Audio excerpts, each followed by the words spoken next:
Cinema రివ్యూలపై నిషేధం విధించడం అసలు సాధ్యం కాని విషయం. అయినా కొన్ని నిర్మాతలు దీన్ని సాధించాలనుకుంటున్నారు. ఈ తరహా ప్రయత్నంలో తమిళ ఫిల్మ్ ప్రొడ్యూసర్స్ అసోసియేషన్ మద్రాసు హైకోర్టును ఆశ్రయించి సినిమా రిలీజ్ అయిన 3 రోజులు రివ్యూలను బ్యాన్ చేయమని కోర్టు కోరింది. కానీ జస్టిస్ ఏ ఆనంద్ వెంకటేష్ స్పష్టంగా చెప్పేశారు. నిర్మాతలు అసాధ్యమైన విషయాన్ని కోరుకుంటున్నారని, ఇది నిజానికి దూరమని పేర్కొన్నారు. ఎటువంటి రివ్యూలను అవి మంచివైనా చెడువైనా ఆపలేమని ఆయన చెప్పారు. ఇది వ్యక్తిగత అభిప్రాయ వ్యక్తీకరణ హక్కును ఉల్లంఘిస్తుందని చెప్పారు. యూట్యూబ్, ఎక్స్, ఫేస్బుక్ లాంటి ప్లాట్ఫామ్లు కూడా వ్యక్తిగత హక్కుల పరిధిలోకి వస్తాయని, కాబట్టి వీటిపై నిషేధం విధించడం సాధ్యం కాదన్నారు. నిర్మాతలు కేవలం పాజిటివ్ రివ్యూలకే ఆశపడుతున్నారని, ఇది నిజానికి విరుద్ధమని, అది సాధ్యం కాని పని అని వ్యాఖ్యానించారు. ఇలాంటి పిటిషన్ను ఈ కోర్టు అంగీకరించలేదని, ఇది అమలు చేయడం సాధ్యం కాదని కోర్టు తీర్పులో పేర్కొన్నారు. అదనంగా ఒకరు అజర్టైజన్ వంటి దేశం నుంచి రివ్యూ పెడితే నేను దాన్ని ఎలా ఆపగలను అని కూడా న్యాయమూర్తి ప్రశ్నించారు. అదే విధంగా సోషల్ మీడియాలో జడ్జులపై కూడా కామెంట్లు, విమర్శలు వస్తాయని, తనకు కూడా విమర్శలు ఎదురైనట్టు చెప్పారు. ఒకరు cinema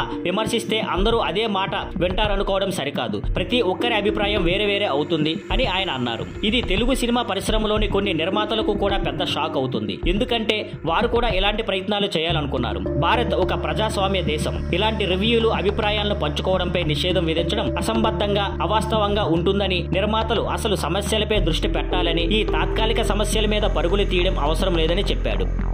thank you for watching. Please like, share and subscribe.